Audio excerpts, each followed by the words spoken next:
Trabas. Ahí está. Bueno, hay de todos los lugares del Avanti. país, ¿eh? Bueno, vamos con la primera placa y para ir pensando un poquito entonces, la siguiente. ¿Qué y cómo leer en los diferentes niveles en relación a este género tan puntual que es la literatura fantástica? Por las dudas, Ani, la próxima slide. Sí. Por las dudas, Ay, perdón. tranqui, tranqui. Ahí. Y el siguiente. Por las dudas, voy a recordar, repito, a ver, vale la pena que haga esta pregunta. A ver, levanten la mano con la manito de ahí, o lo escriban en el chat. ¿Quiénes participaron? O pueden abrir micrófonos. ¿Quiénes participaron del encuentro anterior del ABC de la literatura fantástica? Yo, ahí, muy bien. Yo participé. Sí. El Cira, muy bien. Estuvo muy bueno. Hay gente que no. Bueno, hay personas que no. Bueno, hay un mitad y mitad, pongamos. Hay varios que no. Ok. Bueno, para los que no, recuerden, pueden remitirse, es un encuentro breve, muy, o por lo menos tengo la sensación, y todos nos quedamos contentos y satisfechos con el resultado, pudimos ordenar los géneros que a veces cuando se trabajan en la escuela se confunden. Cuento maravilloso, cuentos populares, ciencia ficción, literatura fantástica, fantasía, ¿qué los distingue? ¿Qué los hace parecidos? Entonces en ese encuentro van a ver como muy esquematizadito y simplificado para la escuela, porque siempre repito que esto para dentro de la teoría literaria es una, digamos, no es que esto está cerrado, se siguen debatiendo, hay teorías, hay clasificaciones distintas según los autores. Lo que hicimos desde Fundación Leer es armar una clasificación mucho más escolar para las escuelas, ¿no? ¿Qué necesita saber un lector en formación? No un futuro profesor de lengua, sino qué es lo que necesita saber un pequeño lector desde el nivel inicial, pasando por la primaria y llegando al secundario, pero qué necesita saber de ese género para poder leerlo con autonomía y disfrutarlo, ¿eh? Se trata de eso. Así que yo ahora está en el canal de YouTube, exacto. Yo me quedé con ganas, bueno, qué bueno que está grabado, ahí lo pueden encontrar. Ahora en estas plaquitas yo repaso un toque, pero un toque, como para que el que participó lo refresque y el que no participó pique y se quede con ganas para ir para atrás.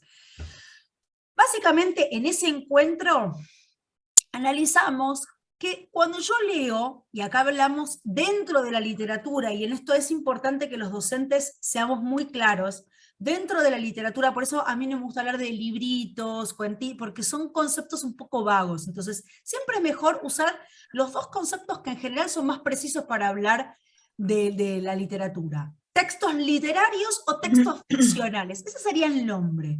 Dentro de los textos ficcionales o la literatura, tenemos tres grandes formas.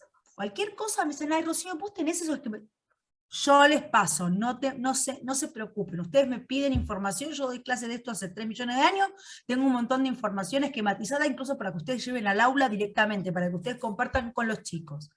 Entonces, dentro de lo que son los textos literarios, tenemos cualquier pregunta levantan, levantan el micrófono, hagámoslo, si bien somos muchos, hagámoslo, tratémoslo de hacer dinámico, no sin abarrotar, pero tratemos de ir con naturalidad, el que tenga una pregunta interrumpa y salga. Básicamente, dentro del mundo de lo literario, dentro del mundo de la literatura, tenemos tres formas. Y esas tres formas, y yo siempre le digo a los maestros, traten de enseñarlas por las siluetas visuales. ¿Qué quiere decir esto?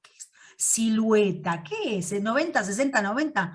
No, no, no, no, no. La literatura, básicamente, en la literatura contemporánea, la literatura moderna incluso, o sea, la literatura que hoy puede llegar a descubrir un niño en una biblioteca, no un atlas, una enciclopedia. Literatura, ficción.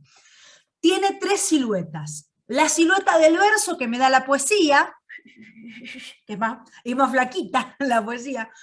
La silueta del diálogo, ¿no nos pueden escuchar? ¿Hay problemas de... ¿Se me corta? ¿O se oye bien? ¿Llega bien la señal? Sí, llega bien. Supongo que si hay variaciones puede ser por las conexiones de cada uno, pero Ok, está ok. funcionando. Yo Bien, yo escucho por bien. las dudas. Bueno, entonces les decía, la silueta del verso que me da la poesía, eso no lo tengo acá, pero siempre lo repaso porque, por las dudas. La silueta del diálogo que me da el teatro, y por último, la silueta narrativa, o que también llamamos la prosa, que es más cuadradita, ¿no? Yo abro y no tengo que leer, simplemente por ver una silueta textual ya puedo identificarla. Enseñarle eso a los pibes es muy interesante, porque es una estrategia de lectura que ellos muy rápidamente pueden ejercer. ¿De qué texto? ¿Es literatura o no es literatura? Bueno, me voy a fijar. Si habla de los dinosaurios y me cuenta cómo son, no, claramente ese texto es informativo, no es literario, no es ficcional. Ahora, si veo que hay ahí una poesía, bueno, ahí ya empiezo a trabajar en el plano de la literatura. Nosotros hoy nos vamos a abocar a la literatura fantástica, pero antes de mirar la literatura fantástica, yo me sitúo dentro de estos tres géneros o estas tres siluetas en el narrativo. Y siempre aclararle a los pibes y a las pibas, de a poquito, sobre todo cuando avanzamos en el nivel primario, que la narración no es exclusiva de la literatura.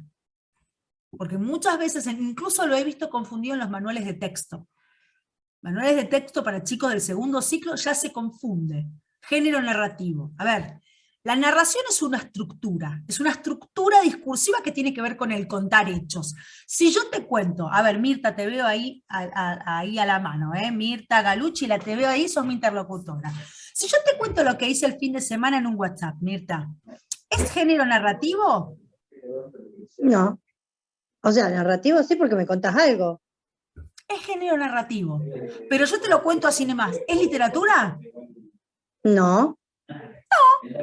No, Mirti, la verdad que el sábado fuimos a comer, la pasamos bárbaro, después vino mi cuñada. Eso mantiene la estructura de la narración. Por tanto, en definición, es una narración. Así te cuenta el periodista en la cámara el hecho policial que sucedió esa noche, también es una estructura narrativa. Ahora, eso es lo mismo que... Esperen, no se me vayan. Por ejemplo, este que es hermoso, de Ana María Machado. No, acá hay una narración, sí, acá hay una narración. Pero a diferencia del relato del policía que cuenta el hecho policial, o de yo contarle a Mirta cómo estuvo mi finde, yo, o el periodista, no tenemos intención que llamamos literaria, no tenemos ficción. No, lo que estamos contando no es una invención, ¿sí? Y por tanto no me preocupa cómo lo digo. En cambio acá, donde se cuenta la historia de una niña morochita, que hay si no conocen, este libro es un libro canónico, si no lo conocen, búsquenlo. Hay una liebre muy blanca, que le tiene envidia por ese color de piel. Entonces, ay, esa niña negrita, ¿qué haces para ser tan bonita? Es un texto precioso de la famosísima Ana María Machado, ganadora de Premio Andersen, escritora brasileña. Y entonces la niña le va contando hasta que finalmente el conejito descubre por qué ella es tan morena. Es un texto hermoso que por supuesto además se trabaja mucho en lo que es identidad, diversidad y todas esas cuestiones, pero en las cuestiones literarias uno dice, bueno, ¿este es un texto narrativo? Sí, pero además es literario. ¿Y es literario por qué? Bueno, primero, porque esto es invención, esto es invento de un autor, esto es creación. Y además, porque además, no solamente porque es mentira o es invención, sino porque está contado de una manera bella. Cuando yo te cuento, Mirta, lo que hice el fin de semana, yo no estoy reparando como te lo cuento. Usamos el lenguaje coloquial de todos los días, te lo cuento sino más. Y el periodista incluso tampoco repara demasiado. Cuenta así, bueno, fueron dos hombres, entraron al almacén, robaron la caja. Niña bonita, sí. Niña bonita, ahí está, gracias Flor, Julia, Niña bonita de Ediciones Secare. No es un libro fácil de conseguir, pero por lo menos yo doy nombres para que los busquen, los indaguen. Es hermoso, además es un texto clásico de Machado. Entonces siempre ubicar a los niños Cada vez que leemos, los niños tienen que hacer esta ubicación. ¿Qué estamos leyendo? Literatura. Ah, ok. ¿Cómo me di cuenta? Por esto. ¿Qué tipo de texto literario? Miremos la silueta visual. Podemos decir entonces que es una novela, es un cuento. Y ahí ya vamos a estar dentro entonces de la narración, pero siempre agreguémosle el adjetivo, porque si dejamos solo la palabra género narrativo, se confunde. ¿Se entiende? Siempre como docentes está bueno decir, ojo, género narrativo ficcional o género narrativo literario. Y entonces hacemos que los niños entiendan que ellos también usan la narración todo el tiempo. De hecho, la narración es parte de la vida constantemente del lenguaje coloquial, ¿no? Todo el tiempo, me contás, te cuento un poquito, todo el tiempo estamos contando, o sea, todo el tiempo estamos analizando esa estructura. Lo único que cuando hablamos de la literatura estamos hablando de una narración que es especial, porque es especial en el uso del lenguaje. Y ahora bien, ¿ven cómo hago el recorrido? Entonces, no literatura, literatura. Dentro de la literatura, 3 grandes formas. Y dentro de la forma narrativa, los cuentos y las novelas, nos encontramos con estos 2 caminos. Y ahí donde vuelvo, recupero esto, lo ahondamos fuertemente en el encuentro anterior, simplemente lo repaso. Cuando los niños leen un cuento o una novela, por eso esto a mí me gusta que sean gráficos, que estén pegados en las carteleras de las aulas. ¿Pero para qué grado, Rocío? Para siempre. Para siempre. Este análisis de qué camino está tomando la narración, la puede analizar un niño en sala de 5, incluso en sala de 4, la puede analizar un niño en primer grado, en tercero, en sexto, y la puede analizar un pibe en 5º año, tranquilamente. Por supuesto que los niveles de análisis se van corriendo y se van profundizando, no digo que es exactamente lo mismo, lo que digo es que es el eje de que un lector posicione en género cuando empieza a leer, eso es un efecto de la lectura. Entonces no podemos decir, eso se ve en 4º grado. No, yo como docente de literatura soy enemiga de compartimentalizar los contenidos. ¿Narrador en qué grado se ve? En todas las situaciones en las que un lector agarra un texto. El concepto de narrador no es propiedad, no podría nunca ser. Por supuesto que si yo trabajo, ahora lo vamos a ver, si yo trabajo narrador con una sala de 5, no, pero Rocío, ¿cómo vas a trabajar narrador con sala de 5? Por supuesto que sí. Por supuesto que sí. Por supuesto que yo no le voy a poner una sala de 5, a ver, marque narrador omnisciente, ni todos esos tecnicismos. Pero preguntarles a un grupo de niñitos de 5, ¿quién está contando esta historia? Y que aprendan a darse cuenta de la distancia entre estar en primera y estar en tercera, ¿no? Que esta idea de cuando había una vez una niñita que paseaba por el bosque, o una tarde estaba paseando por el bosque. ¿Que un niñito de 5 años puede hacer esa distancia? Olvídate, así te lo digo. Olvídate, hay registros completos de conversaciones literarias en sala de 5. Y esa misma pregunta, ¿quién cuenta? ¿La podemos hacer en un 5º año con chicos de 18? Por supuesto. ¿Y es una pregunta que sigue siendo válida? Obvio que sí. Por supuesto voy a complejizar lo que hago que un chico de 18 años esté mirando en una novela o en un cuento. Pero por eso digo que es una propuesta de generar trazados de que los ejes de enseñanza de la literatura no son compartimentalizados, porque compartimentalizado no es nada, porque cada vez que yo leo un texto, un cuento, una novela, me enfrento a identificación de género, me enfrento a ubicación de la voz narrativa, son cosas que no es que suceden en los cuentos de Gustavo Roldán, no, suceden en cualquier texto de cualquier nivel, porque sucede en la literatura. Entonces, voy.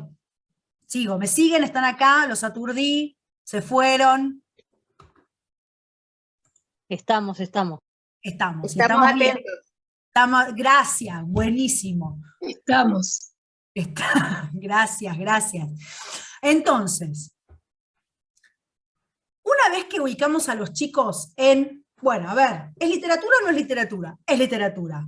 Listo. Dentro de la literatura, reconozcamos la silueta visual, a ver la silueta del texto visualmente. ¿Qué tipo de texto es? Un cuento, profe, porque es así con prosa, es narrativo. Fantástico. Es corto, es un cuento, es largo, es una novela. Puede haber géneros medio híbridos, cuentos largos, nouvelles, no importa. Básicamente cuento o novela, o cuentos largos, novelitas cortas, y se termina el partido. No nos pongamos pretenciosos con los tecnicismos. Eso también es algo que los profes tenemos que sacarnos. Y la primera, más allá de que dentro de los cuentos y de la novela hay una cantidad infinita, te diría, de subgéneros, ¿sí? Los lectores, cuando leemos, cuando yo leo, yo además de ser profe soy lectora, cuando yo comienzo a leer, intuitivamente los lectores hacemos algo, que es determinar si ese texto me va a ofrecer elementos mágicos o elementos sobrenaturales o no me los va a ofrecer. Y toda la narración va a quedar en el plano de lo que yo conozco y de lo que podríamos suponer que puede pasar en mi vida, o en el mundo que conozco, mejor dicho. ¿Qué quiere decir esto? Yo empiezo a leer, no veo nada disruptivo, es una niña que está en la playa y se compra una malla, y se la prueba, y después la mamá no se la quiere comprar, entonces la niña vende pulserita para poder comprársela, la mamá le da la plata, finalmente se compra la malla, listo. Yo, como lectora, ¿qué hago? El caminito para darme cuenta de que no, ese texto permaneció en el plano de el realismo, ahí no hay nada sobrenatural. ¿Es importante que un niñito de 5 distinga realismo y literatura fantástica? Yo no quiero que un niño de 5 aprenda este tecnicismo. Simplemente un niñito de 5 sí puede, yo tengo una hija de 5, y cuando leemos, identificamos si hay elementos sobrenaturales. Suficiente. No le pongo una nomenclatura, no le lleno de palabras pomposas, pero sí hago que ella como lectora, y que todavía no es lectora convencional, es decir, no lee por sí misma, sino que lee a través mío, o de su maestro, o de su papá, o de quien sea, lo que hago es que ella repare en que a veces las historias involucran, ponen en juego elementos sobrenaturales, y a veces no. Y eso es importante en un niñito. Si un niñito a los 5 años ya empieza a reparar, lo sigue elaborando en segundo grado, en tercero, en cuarto, en quinto. En secundaria, cuando llega a Borges y dice, espera, esto es, bueno, el tipo está más entrenado. Porque obviamente Borges eleva la apuesta y te confunde. Pero si eso fue un eje, desde que ese niñito o esa niñita lectora tienen 5 años, tienen 4 años, esa capacidad de lectura está entrenada, está profundizada, ha sido revisitada, ese contenido fue revisitado en cada escena de lectura. Ustedes me dicen, pero ¿cómo digo? ¿Elemento sobrenatural? No, en nivel inicial o en primer grado, en los primeros años, pueden no hablar de sobrenatural, que tal vez es un concepto muy poco familiar para un niño pequeño, pueden decir mágico, y lo entienden perfectamente. Quiero que hasta acá hagamos un parate y me cuenten los diferentes, si hay referentes de los diferentes niveles, siendo repetitiva con las palabras, que me cuenten cómo lo ven, si es posible, sobre todo los de nivel inicial, esto que estoy diciendo respecto de qué posibilidades de análisis literario hay en los niños más pequeños, e incluso en los niños, estamos hablando de nivel inicial, niños que todavía no son lectores convencionales, en su gran mayoría, y aún así, a través de la docente o a través de otro mediador, escuchan la lectura y despliegan estrategias de comprensión. Y no solamente de comprensión, sino también de análisis.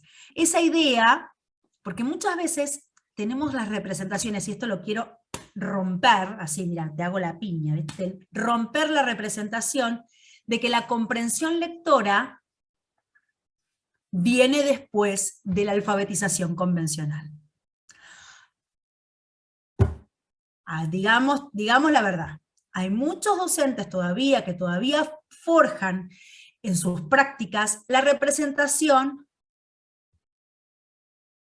En escuela especial es re difícil encontrar textos para que los estudiantes lean. Sí, es cierto, Virginia, déjame un segundito porque también estoy viendo esto, no necesariamente en las escuelas especiales.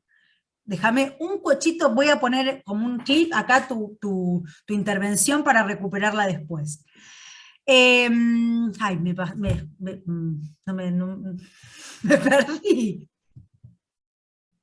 Esto de la representación, esto de que existen ejes transversales para enseñar la literatura, rompe con la idea de que se enseña a leer de manera convencional y después aparece la comprensión. La cantidad de docentes que me dijeron que inferir, que es la estrategia fundamental de la comprensión, lo pueden hacer niños de segundo ciclo nada más, o sea, no, pero inferirlo sí, son chicos más grandes.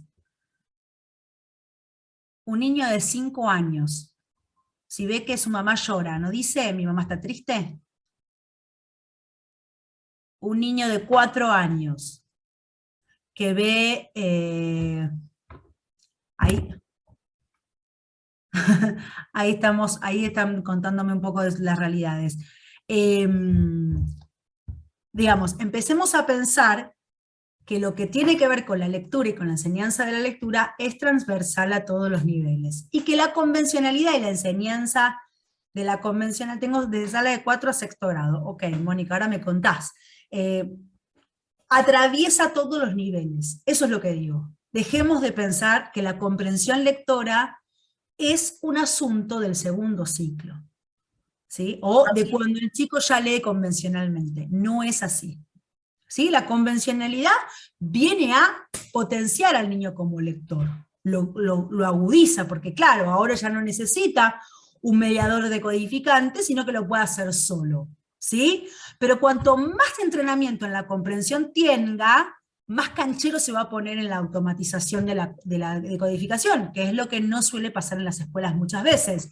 Tenemos niños que salen del primer grado, a veces del segundo, a veces del tercer grado, y logran decodificar, pero lo hacen de manera poco fluida, y están trabados, ¿viste? Con esa lectura que claro, no los deja comprender, porque claro, es tan lenta, es tan rudimentaria, es tan artesanal, textos, narra, olvídate, así no hay quien comprenda, el tipo se le va la vida en deletrear cada letra y ponerle un sonido a cada grafema, olvídate. Entonces, ¿cómo vamos a evitar eso? Bueno, tratando de que la comprensión no esté postergada a la convencionalidad. ¿Se entendió lo que dije? Desde Fundación Leer somos creyentes de eso. Acá me dicen, biblioteca, chicos de primer ciclo hacen análisis de lo leído del todo que sorprenden. Claro, exacto, los chicos hacen inferencias, hacen análisis literario desde que son muy, muy pequeñitos, así que no tengan miedo. Entonces, recuperando, ¿qué vamos a hacer entonces? Permitir a los niños que distingan. ¿Hay elementos sobrenaturales? Os repito, con los más pequeños usamos la palabra mágico. ¿Hay elementos mágicos acá?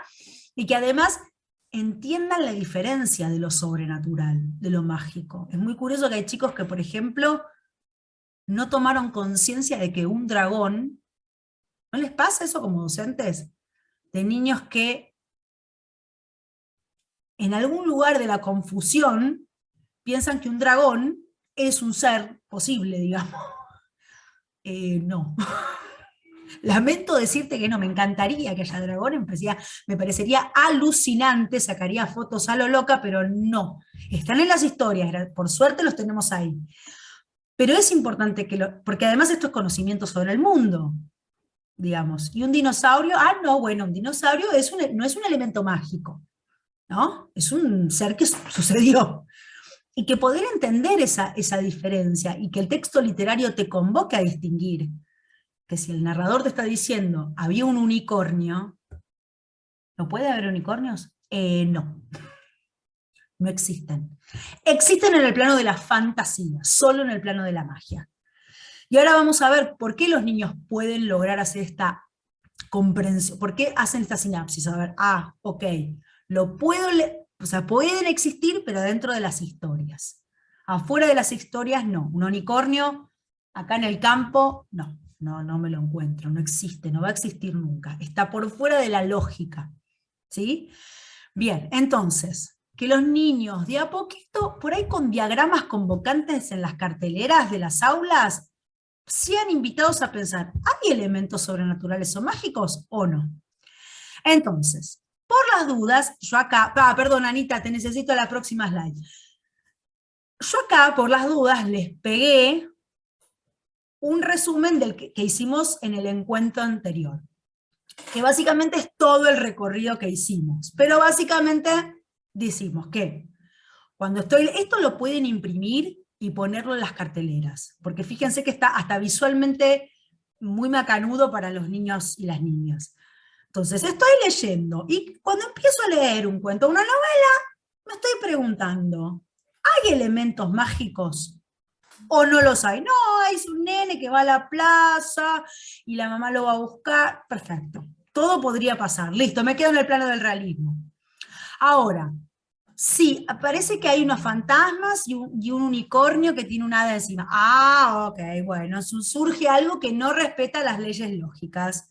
Ok. Y también ahí, y esto sí, ya a partir de acá me voy hacia el segundo ciclo de la escuela primaria y la escuela secundaria. Cuando los niños ya son capaces de distinguir si hay elementos sobrenaturales, la pregunta que le vamos a hacer al segundo ciclo de la primaria, y por supuesto al secundario, es si ese elemento sobrenatural está clarito. ¿Qué significa clarito? Que no hay duda. O sea, Harry Potter. ¿Hay elementos sobrenaturales? Por supuesto que sí.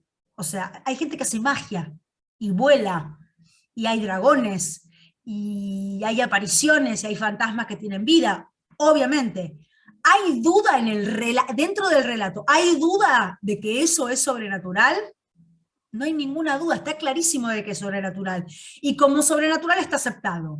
Entonces ahí me muevo en el plano de lo maravilloso. Por eso ustedes escucharán y verán en los manuales de texto que cuando se habla de fantástico, perdón, de maravilloso, del cuento maravilloso, se habla por excelencia del cuento del relato popular, ¿sí? De los hermanos Grimm. Ahí yo voy a recorrer algo un poquito. ¿Pero por qué? Y porque ahí tenés en general lo que llamamos el cuento de hadas. Siempre tenés un elemento sobrenatural en los cuentos de la tradición oral europea, en Charles Perrault, en los hermanos Grimm, también en el posterior Andersen, también en otras salas, como puede ser Afanasiev, en la Rusia, siempre hay ahí en los relatos populares el elemento mágico, en general siempre está presente. Y el elemento mágico no está dudoso, no es que dicen, no sé, no, apareció una hada y le cumplió un deseo, punto. Palo y a la bolsa, clarito que es un elemento sobrenatural. Ahora, un chico cuando ya es más grande, por eso van a ver que yo puse ejemplos más de segundo ciclo y secundaria, un chico puede empezar a trabajar con lo que es el género fantástico en la duda. ¿Sí? En la duda. Esto es un poco una síntesis de un montón de autores de la literatura y de la teoría literaria, como Todorov, como Rosemary Jackson, que si quieren y si tienen ganas de ahondar en el género, les paso la Biblia. Pero yo lo simplifiqué de esta manera porque me parece asible y aprehensible en las escuelas. Cuando la cosa está en la duda, creo haber visto un fantasma, ok. Creo haber visto un fantasma, ok. El texto no me está diciendo que hay un fantasma y que se hizo amigo del personaje. No, no, no. Me está diciendo que el personaje cree haber visto un fantasma. Ok.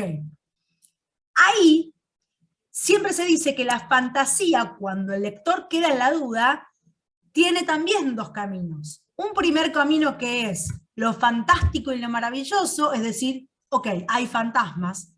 El lector elige ese camino, o bien el lector dice, no, no, no, no. No, ¿sabés qué es lo que pasa? El personaje cree haber visto un fantasma, pero la personaje principal está loca.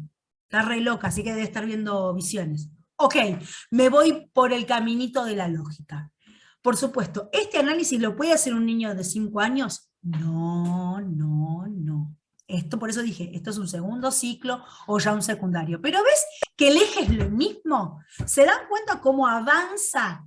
Pero el eje es el mismo, y que si la escuela se comprometiera a trazar ese eje de manera institucional, los niños revisitarían ese mismo contenido complejizado por su capacidad interpretativa. No es lo mismo tener 5 que 8, que 10, que 14, que 16.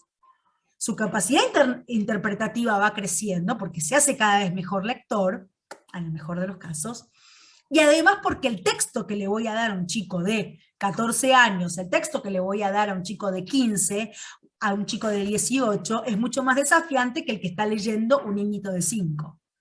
Pero eso no quiere decir que el eje de distinguir elemento mágico o elemento no sobrenatural, yo no lo puedo trabajar en todos los niveles. ¿Estamos bien hasta acá?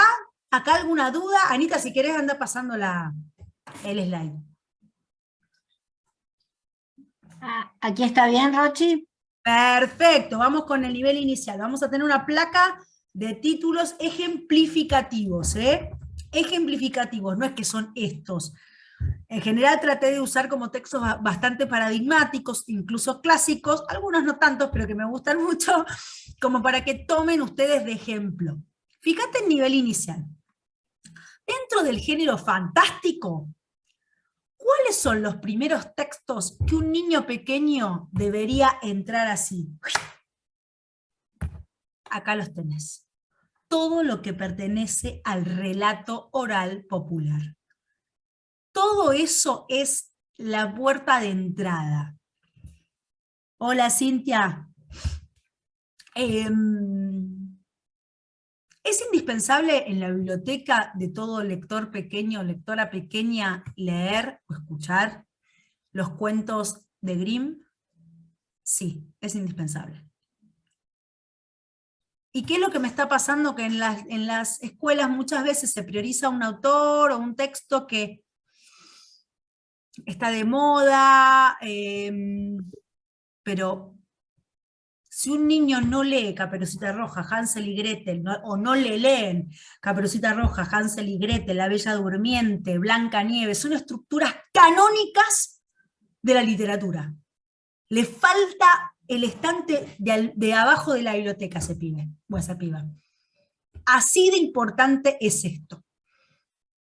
Bueno, pero vemos una versión de Pelletti, me copa Pelletti, pero si ese niño o esa niña no conoce la versión de la tradición oral, que repito, no es que los hermanos Grimm hayan inventado Hansel y Gretel o hayan inventado la Caperucita Roja, sino que ellos fueron los compiladores más famosos. También está Charles Perrault, pero Charles Perrault es mucho más problemático porque es un poco más cruel, siempre es como más criticado. En general lo que se recomienda a nivel inicial es Hermanos Grimm. Traducciones de los hermanos Grimm. Caperucita Roja, pero cualquier texto que vaya voy al supermercado y hay un librito que dice Caperucita Roja. No, son traducciones de los textos en alemán de los hermanos Grimm, que eran folcloristas e iban por toda Germania recuperando y escuchando lo que la gente contaba de boca en boca. ¿Qué tenemos? Ahí tenemos, ¿no, Anita? Nuestro club, nuestra gran plataforma, que si quieren algunos ejemplos de estos cuentos de los hermanos Grimm, de los cuentos de Andersen, que ahora voy a decir, o de los cuentos de Afanasiev, que es como son los hermanos Grimm, es el folclorista de la Rusia, ahí pueden encontrar en Desafío Leer el club, que no sé si se han metido ya o han podido, es el Quiero Todo. Bueno, pero entren al desafío, que ahí hemos hecho una selección de estos textos y pueden encontrarlas incluso con guías didácticas para llevar al aula, que confío que les va a venir bien, que les van a gustar, ¿sí? Así que, pero en la escuela no sé si tengo este libro de los hermanos. Andá al desafío, que ahí encontrás traducciones de los hermanos Grimm, de Andersen, de Afanasiev, y encima con guías de lectura para allá trabajar, como con guías didácticas para hacer la secuencia completa en el aula. Un niño empieza por acá. ¿Por qué? Porque en el cuadrito de ahí arriba, un niño pequeño entiende que la bruja que se come a los niños es un elemento sobrenatural. Bueno, en realidad, digamos que es una práctica, antropológicamente hablando, es una práctica el canibalismo. Pero puntualmente, una bruja que hace una casita para atentar a los niños, por supuesto. Ahí tenemos una lectora, mira, Adriana, tenés una lectorita ahí, que la vi. Dieron de baja la categoría caballeros. Ahí te vi a una lectorita que quiere dibujar, está bien. Entonces. No puedo entrar en ningún club. Me perdí. ¿Alguien tiene problemas con el club? Recuerden que hay un WhatsApp por si tienen problemas para armar el club, Por supuesto, el club es absolutamente, es una plataforma abierta, Todos gratuita, los clubes para todos y todos los funcionan docentes del martes y país. jueves. Si no pueden Como entrar, digo, si eso se no les la hace tenés que hacer complicado, hay un WhatsApp, una casilla de correo a la que pueden escribir y los ayudamos. A ver, hacemos un chiquitín de silencio y estamos. Un chiquitín de silencio, apagamos los micrófonos, así seguimos. Entonces, les decía, estos textos van a tener indudablemente elementos mágicos, y esos elementos mágicos son icónicos. ¿Qué significa icónicos? Simples, redonditos, fáciles de entender. Entonces, para un niño pequeño dice, ok, una bruja que vuela, que hace esto, perfecto, esto es imposible, queda en el plano de la ficción, es un cuento. Si hay algo que les enseña a los pibes este tipo de textos, es el concepto de ficción. Fíjate.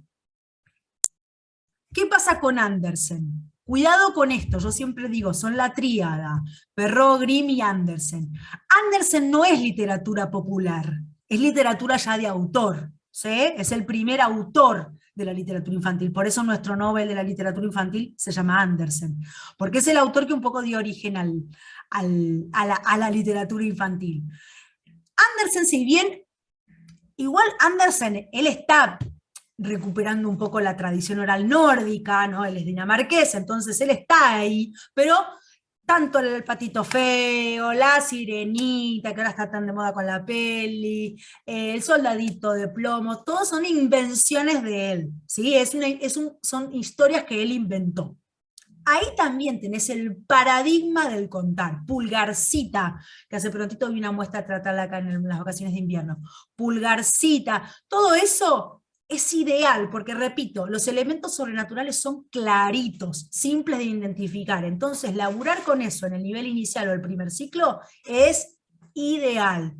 No le resten importancia a Afanasiev, a la versión, porque además es muy interesante los ecos que hay entre los cuentos populares de lo que es Europa respecto de los cuentos populares de Rusia. Es increíble como hay muchas cenicientas, ¿no? Está la Cenicienta, pero Vasilisa, que es la Cenicienta rusa, hay como puntos de contacto muy interesantes, y eso también está en el desafío leer, tienen los grandes textos de Afanasiev, también están en el desafío leer. ¿Qué tenemos del otro lado de la pantalla? Bueno, ahí me fui, vengo con un nivel inicial y vengo trabajando estos cuentos, y voy a intercalar con estos cuentos. ¿Qué tienen estos cuentos de este lado de la pantalla? Ya son, por supuesto, literatura moderna.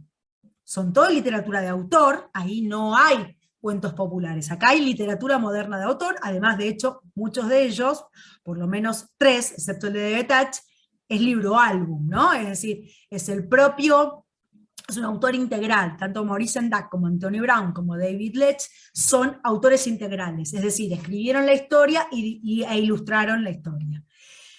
¿Qué pasa en estos 3 ejemplos? ¿Conocen estos 3 libros? ¿Dónde viven? ¿Algo raro? ¿O El túnel? ¿Conocen alguno, sobre todo Dónde viven, que está considerado el mejor libro de la literatura infantil? La Torre de Cubo, espérame con La Torre de Cubo, que yo sé que además este año estuvo de nuevo en el protagonismo, pero ya la vamos a agarrar a Laura. La dejamos un segundito a Laura. En Donde viven los monstruos es hermoso. Por si no lo conocen, yo siempre lo repito. Donde viven los monstruos es considerado, por supuesto, unas visiones un poco europeizantes, porque no consideran textos latinoamericanos, pero está considerado uno de los mejores libros de la literatura infantil. Yo comparto esa idea. Para mí está entre los 10 libros mejores para los niños. Y por supuesto, yo recomiendo que los niños lo lean. Los niños tienen que conocer Dónde viven los monstruos. ¿Qué tiene de especial Dónde viven los monstruos? Bueno, Donde viven los monstruos, en una salita de 4, en una salita de 5, lo que te va a proponer es que el elemento mágico o sobrenatural ya no es tan claro. Ya no es tan claro. Es como una vuelta de complejidad, como literatura moderna que es un niño que se está portando mal, hasta ahí, absolutamente mundo reconocible, todo bien, pero de repente termina en el lugar donde habitan los monstruos. Ah, ok, ya monstruo, la isla de los monstruos, todo eso ya es sobrenatural. pero el niño realmente estuvo ahí. Por eso es un texto bien moderno, porque no baja, no redondea la lectura, la deja abierta. De hecho, yo he presenciado grandes análisis de este cuento en salas de 5, en primeros grados, porque es muy abierto. ¿Pero dónde está Max? ¿Pero está de verdad con los monstruos? ¿Y por qué como que es muy desconcertante para los chicos?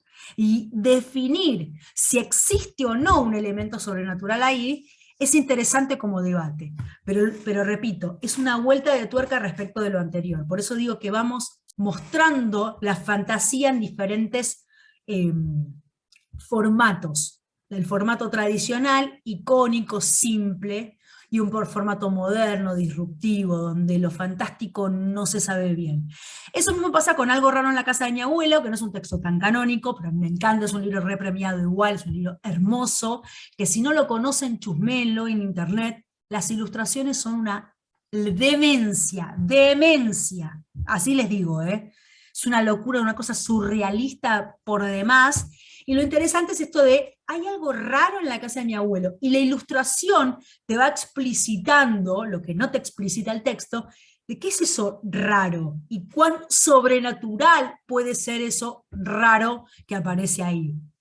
Así que se los recomiendo un montón, y por supuesto también, vuelve a doblar la apuesta. ¿Qué pasa con El túnel? Ahí en el chat había lectores del túnel, un libro icónico también, para una sala de 5, para un primer grado, para un segundo. ¿Qué pasa con ese texto? Básicamente es una especie de recuperación de los cuentos tradicionales, pero ven, si a un niño le leen El túnel, o lee solito El túnel, y no conoce los cuentos de la tradición oral, no conoce Hansel y Gretel, no conoce Caperucita Roja, no conoce... ¿Cuál más estaría acá poniéndose en juego? Blancanieves. La verdad se está perdiendo por lo menos 150 referencias en este texto. Porque el texto está jugando con los hermanos Grimm y con las versiones de la tradición oral. Básicamente son dos hermanos, digamos, hermanos actuales, que podrían ser dos niños en cualquier lugar del mundo, una hermana y a veces te cuestionan desde la ESI. ¿Qué te cuestionaron, Soledad? No entendí. ¿Este texto puntual, el túnel? Me parecería raro. Perdóname, no te entendí. Los textos tradicionales, dice Soledad. Sí, hubo una lectura un poco banal, permítanme que lo diga, si me permiten, esto es mi opinión, un poco banal. Primero porque se habló del machismo en la literatura de la tradición oral. No podemos mirar con paradigmas actuales textos que vienen del siglo XVIII, del siglo XVII, e incluso antes. No está bien, no es interesante, no nos lleva a ningún lugar. Eso no quiere decir que si leemos un texto donde las mujeres tienen un lugar que no es el que por supuesto hemos discutido y el que hemos logrado actualmente, ¿quiere decir que estemos validando eso? No.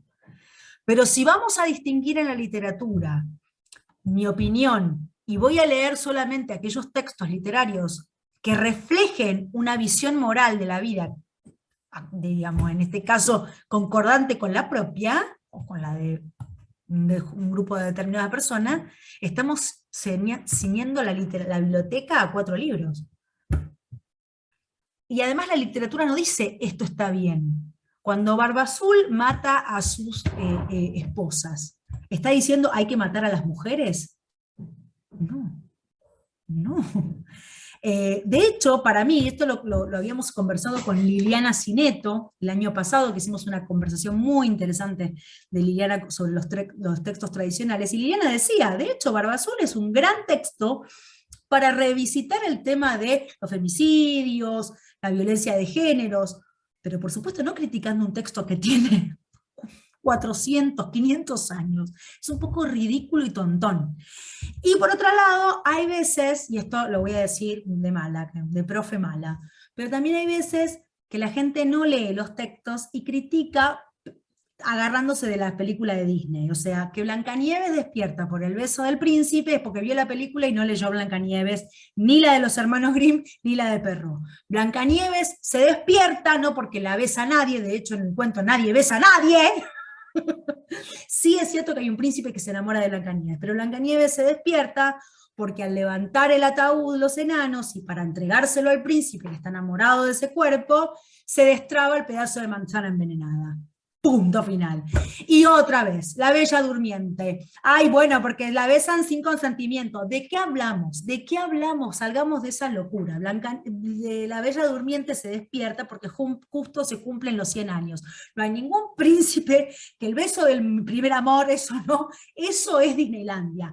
El texto tradicional no habla de eso, o sea, justamente llega casualidades de la vida, un príncipe en el momento en que ella despierta, y todo el palacio despierta, después del encanto de la hada buena que había suspendido la muerte, del pinchazo del uso, ¿no? Es el cuento tradicional.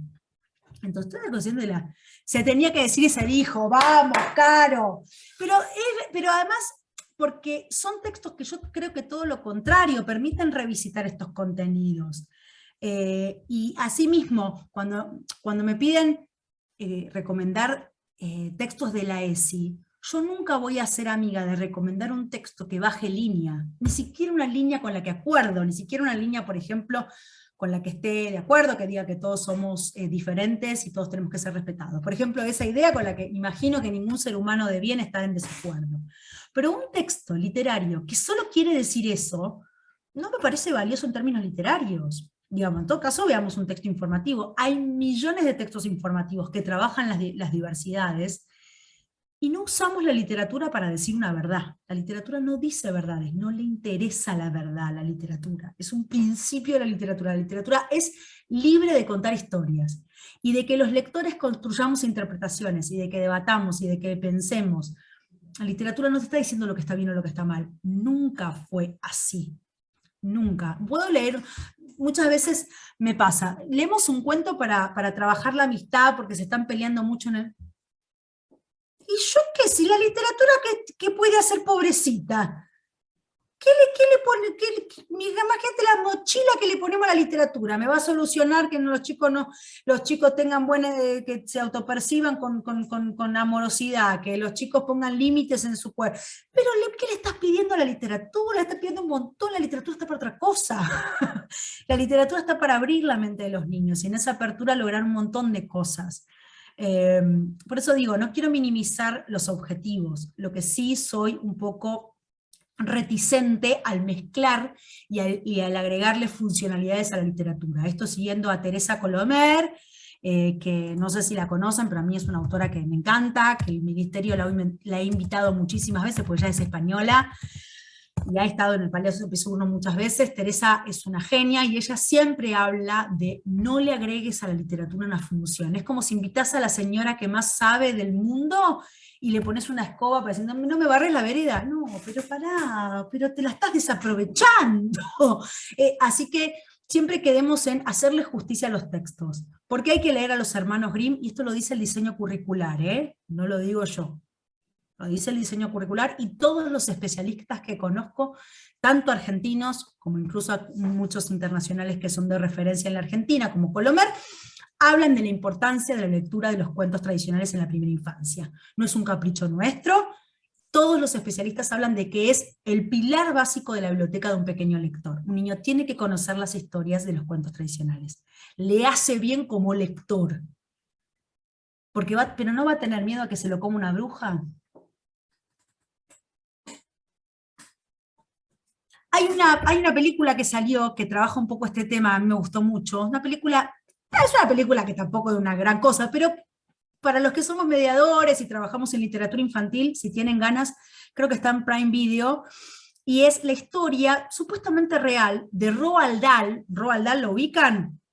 Matilda, Charlie y la fábrica de chocolates, ¿ubican a Roald Dahl? Bueno, ese autor, de las brujas, exacto. Bueno, ese autor, que no me acuerdo dónde nació, pero básicamente vivía en Inglaterra, cuando era pequeño, era fanático de la obra de Beatrix Potter. Por las dudas, no Harry Potter, Beatrix Potter, que es un clásico de la literatura infantil, que si no la conocen también, en la plataforma está el Conejo Pedro y los textos más emblemáticos de... ¿Vieron ese conejito amorosito en el jardincito? ¿Vieron ese dibujito clásico infantil del conejito, todo bucólico, naif, hermoso, que queremos empapelar las habitaciones de los niños? Bueno, eso es Beatrix Potter. Eso es Beatrix Potter. Y además de esos dibujitos preciosísimos, ella escribía historias interesantísimas, en las que Pedro, el conejito protagonista de las historias, no se portaba bien. Era un niñito conejo, ¿no? Un niñito conejo bastante travieso, no le hacía caso a su mamá, y muchas veces terminaba envuelto en consecuencias negativas de no hacerle caso. O sea que no es condescendiente, no son niños que se portan bien, no son niños que son buenitos y aman la ESI, son niños que se portan mal y hacen cosas que están mal. Y por eso es un clásico desde el siglo XIX hasta la actualidad, porque es maravilloso. Y en la película se narra un poco esto, la visión moderna, grosísima, que Beatrix Potter es una adelantada a su época, de no edulcorar la vida ante los niños. O sea, no podemos contar a los niños historias edulcoradas, cuando después la vida no tiene edulcorante, y lo cierto es que la literatura no tiene por qué presentar un mundo ideal que no existe. O sea, la literatura en todo caso presenta mundos alternativos, como acá los vemos. Por ejemplo, ahora sí, me voy a la obra de Betach. ¿Por qué traje este texto? Porque es un texto maravilloso para mí, para el primer ciclo, y para el nivel inicial, y porque todos los cuentos de ahí son claramente en la clave de la fantasía. De hecho, fue uno de los motivos por los cuales este libro fue uno de los listados para censura en la época de la dictadura militar, precisamente por su irreverencia, su fantasía. Y puntualmente, La planta de Bartolo está acá, que es un cuento famosísimo, prestigiosísimo, que ha ganado miles de premios, un cuento que para mí es hermoso, que tiene este niño que, por ejemplo, tiene una planta donde en vez de crecerle frutos, tienen cuadernos. Obviamente hay elementos sobrenaturales acá, y sí, definitivamente hay elementos sobrenaturales. Y todos los textos de La Torre de Cubos me permiten dialogar con la fantasía y la posibilidad del mundo sí.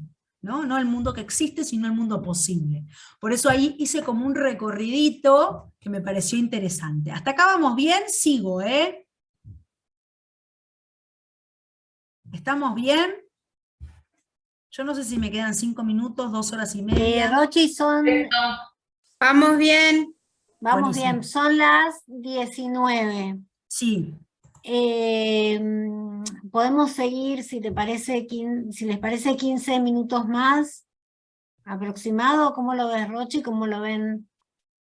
Yo perfecto, como acá la gente diga. Sí, no hay problema. Bueno, Buenísimo, buenísimo. Metámosle. Igual yo Dale. voy a tratar de hacer incluso un repaso de lo que no vamos a llegar a ver, pero para que se lo lleven después como para seguir pensando. Bueno, buenísimo, gracias. Vamos, pasemos al nivel primario entonces. Siguiente slide. Vamos a ver qué pasa con la primaria. Uno menos. Ahí. Mirá lo que te seleccioné. Acordate, no es que te digo este texto puntualmente. No. Es como son ejemplos, son paradigmas. Fíjate lo que elegí acá. Para el nivel primario, una de las cosas que elegí es, acá de este costadito, tenés lo maravilloso. Bien puntualito. De hecho, estos son textos, tanto el de Birmacher como el de Bernasconi, que un poco emulan o le rinden un poco el homenaje a los cuentos tradicionales. Si no leyeron Cicatrices, por ejemplo, es bellísimo, pero está entre uno de mis libros de la literatura infantil argentina favoritos. Es un texto hermoso para trabajar con los chicos.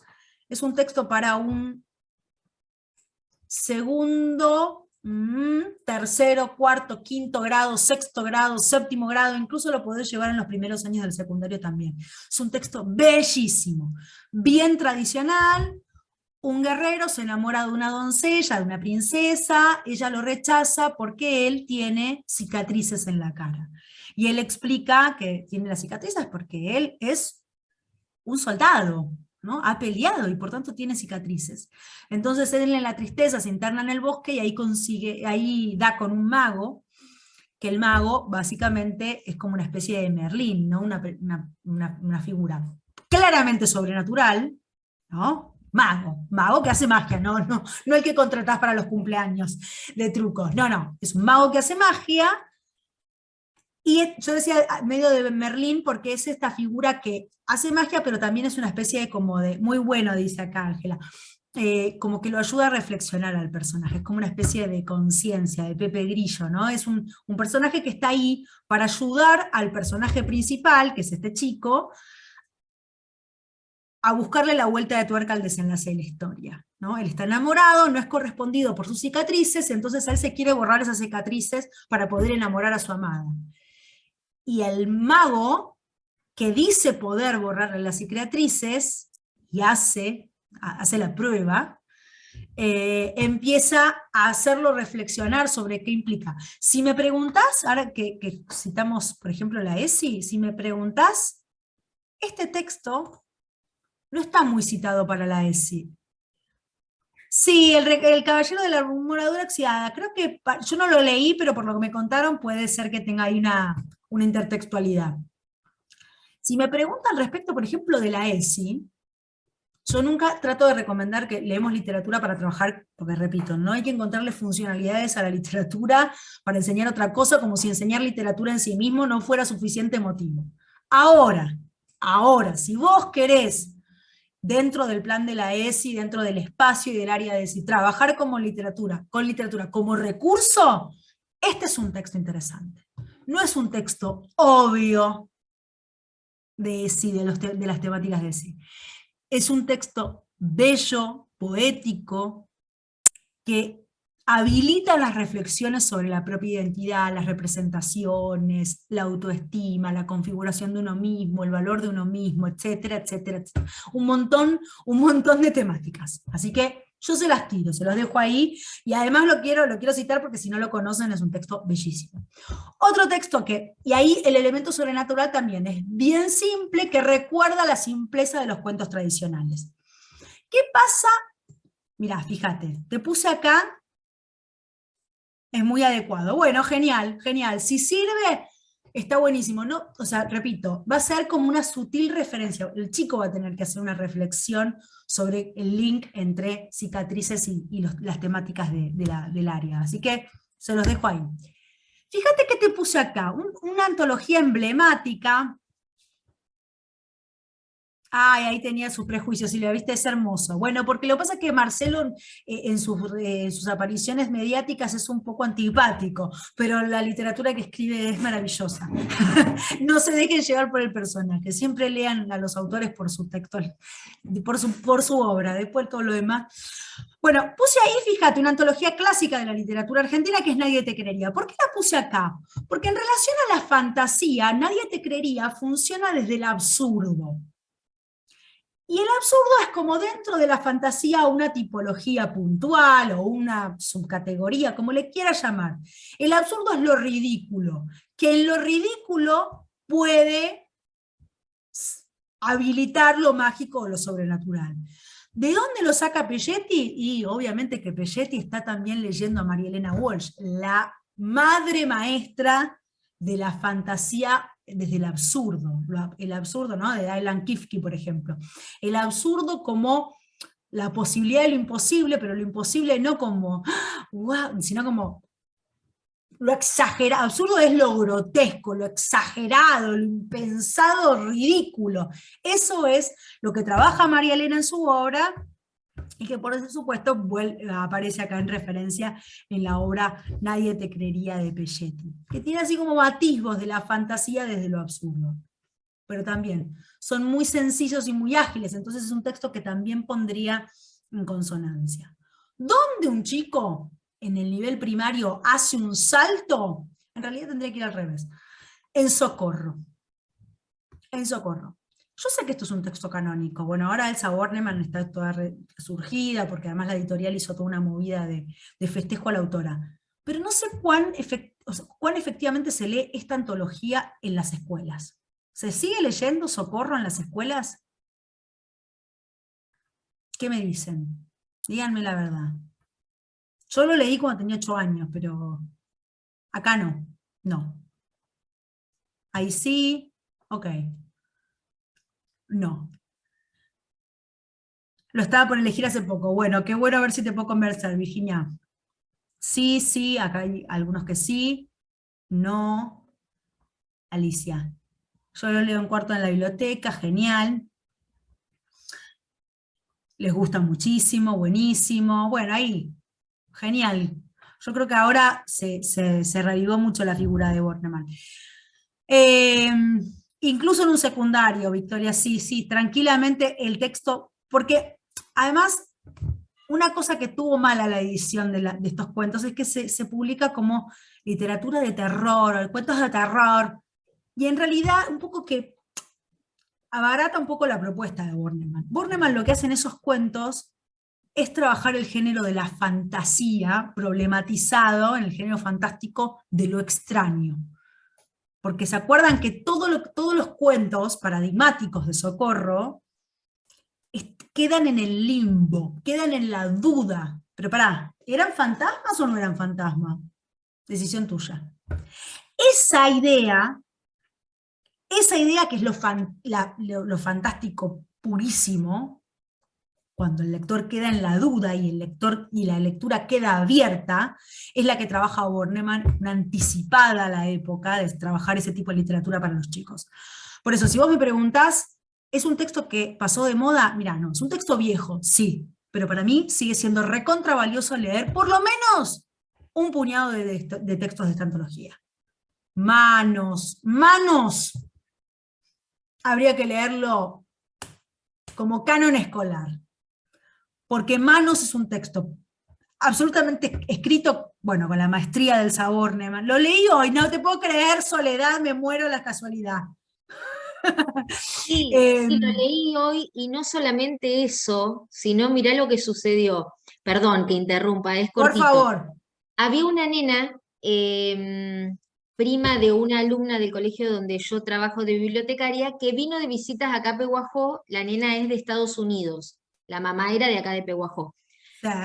Bueno, les leo el cuento, les doy la explicación de esto fantástico maravilloso, fantástico extraño, todo eso que estaba en la página, que está buenísimo. Y la nena habla muy poco español. Entonces, le cuento en inglés, porque yo soy profesora de inglés. Más o menos le cuento, me dice, en inglés me dice, mi mamá me leyó ese cuento, me lo fue como traduciendo. Claro, porque la madre, imagínate, Elsa Bornemann le encanta, ¿entendés? Entonces se lo fue contando como pudo, yo no lo podía creer. No, mira, porque además pasan las generaciones. Yo quiero contar, yo tengo 42 años y con mi hermana éramos muy chicas cuando mis padres nos compraron Socorro, y el día que leímos Manos, las dos, dormíamos cada una en una camita mediada por una mesa de luz, pero las dos dijimos, esta noche corremos la mesa de luz y juntamos las camas. No nos dudamos ni un minuto, y digo, tengo 42 años y no me olvido la escena de con mi hermana juntar las camas por el miedo que nos había dado ese cuento. ¿Pero por qué? Porque es una obra maestra. Cuando las obras maestras son obras maestras, no hay duda. Y entonces hay que revisitarlas. No importa que tenga años de publicado. Sigan yendo a Socorro. No lo duden. No quiere decir que tenés que leer solo de Bornemann. Para nivel inicial, ¿qué libro recomendás de terror? Bueno, no es fácil encontrar libros de terror. A mí me gusta uno que me gusta mucho, pero muchas me dijeron que les da mucho miedo. Yo lo recomiendo incluso desde Sala de 3, pero es oscuro, muy oscuro. Oscuro, muy oscuro. Chumé en este texto, es un texto que editó Océano Travesía. Repito, yo lo recomiendo desde Sala de 3. Tiene muy poco texto, es un libro álbum, pero me dijeron como que da susto de verdad. A mí me copa eso, pero bueno. Y además, si me preguntan, terror también, o miedo, pongamos decir miedo, el efecto de miedo, Hansel y Gretel. Hansel y Gretel da miedo.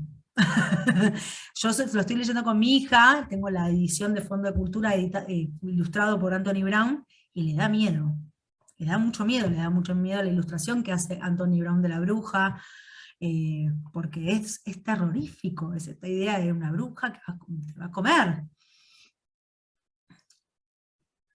Bueno, en relación a esto del sufrimiento y de la fantasía, yo soy una convencida de que muchas veces le tenemos miedo al género fantástico porque tenemos miedo de que los niños construyan fantasías terroríficas y así no puedan dormir, se pongan mal. Yo soy una convencida de que la literatura genera emociones. Acá muchas me van a decir, sus alumnos, en cualquier nivel, los alumnos que tengan, ¿no les piden cuentos de terror? No es un género que en general hay uno que dé miedo, señor, profe, ¿no les piden? Siempre, sí. Siempre, Sí, todo el tiempo. Yo, que era muy lectora cuando era niña, por algo después estudié literatura, yo quería cuentos de terror. Cuentos de terror, los de Ana María Yuga, todo, siempre. ¿Me da miedo? Genial. ¿Y me daba pesadillas? Y sí, los más solicitados en la biblioteca. Segundo ciclo sí, y ahora también en primer, siempre piden. ¿Y se quedan pensando y pueden soñar algo feo? Y sí. Pero yo les hago una aclaración. No soy psicóloga, pero sí he estudiado la implicancia y sobre todo, piensen, toda la escuela psicoanalítica y la reivindicación que hizo de los cuentos populares, ¿no? Digamos, Bruno Bettelheim y la escuela psicoanalítica dijo, estos cuentos, lejos de generarle terror a los chicos, ayudan a vehiculizar, a canalizar y a procesar los temores que todas las infancias tienen. Cuando viene una mamá, el otro día estábamos en un taller, una mamá me dice, ay, porque tiene pesadillas a la noche.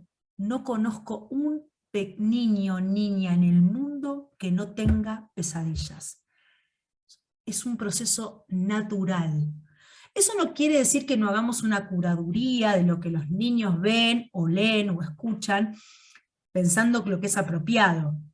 Yo he escuchado niños que ven, por ejemplo, he escuchado niños en primer ciclo, me lo han contado las maestras, que ven El Juego del Calamar, esa serie completamente llena de violencia, que sí me parece inapropiada, entonces ahí tenemos que estar, porque está alejada de una mente infantil. Un niño lo que va a hacer es asustarse, porque no puede procesar el género como un adulto. Entonces, yo creo que con la literatura somos mucho más exigentes, porque le dejamos ver El Juego del Calamar, pero después decimos, no, Hansel y Gretel tal vez es mucho. A ver, quédense tranquilas que la literatura, cuando está bien curada es bien seleccionada y pensada, todos estos textos que yo les estoy proponiendo, pueden generar la emoción del susto, la emoción del miedo, pero es una emoción sana. No son relatos hirientes, ni poner la firma. Evitar que tengan pesadillas. Una amiga mía, que la que le recomendé Oscuro, Muy Oscuro, me dice, ay no, pero tuvo pesadillas. No, porque ella ya tenía pesadillas, porque hay una etapa en la vida de los niños que tienen pesadillas. Es natural. Y cuando la literatura es buena, al contrario, sirve para que los niños puedan conversar, puedan canalizar, puedan vehiculizar sus miedos, y sus miedos nocturnos, y la fantasía que les queda en el inconsciente y con la cual arman esas pesadillas maravillosas. Mi hija a veces me cuenta, y digo, wow, son como cuentos completamente combinados, y es maravilloso eso. Y a veces se despierta y viene llorando, mami, tuve una pesadilla. Y sí, pero es propio de la edad. No se queden preocupadas. Eso no se podría evitar leyéndole esto Masito. No, olvídate. Bueno, a ver, vamos a ir un poquito más rápido, pero creo que ya estamos, ¿no, Ani? Qué lástima. Quiero, si les parece, me dejan ir a secundaria para que no... Sí, hagamos una pasadita por secundaria. Dale, vamos a la placa siguiente. ¿Qué pasa en secundaria? Y en secundaria. Ahí. Secundaria. Bueno, en secundaria me voy a ir hacia la complejización total del género. voy a profundizar esa visión que ya el niño puede hacer, que los chicos pueden hacer, respecto de cuán presente está el elemento sobrenatural. Acá hay algunos textos que son sugeridos, pero algunos textos me parece que son ineludibles. Un niño debería leer, un chico, una chica de 12, 11, 12, 13, 14, 15 años, debe leer Dr. Jekyll and Mr. Hyde, porque es una pieza emblemática de la literatura universal, maravilloso texto que permite reflexionar millones de cosas, está armado con una maestría maravillosa, y está armado con una maestría maravillosa el elemento sobrenatural sugerido. ¿Qué es esa ambivalencia entre Jekyll y Mr. Hyde? ¿Dónde está lo sobrenatural? En esa Londres racionalista, hiper avanzada, ¿no? Que estaba la revolución industrial, las fábricas, el doctor como un emblema de la ciencia, del avance. ¿Y qué pasa con Hyde? ¿Qué viene a mostrar Hyde? Y la posibilidad de la magia. Y una magia, por supuesto, terrorífica, ¿no? Yo creo que es un texto que no se le pueden perder. Otro texto que sigue siendo, varios de Stevenson, sí, sin duda alguna. Otro que no puede faltar y que lo tiene, esto Dr. Jekyll y este que voy a nombrar ahora también está en desafío leer, en ediciones para que también con guías de lectura.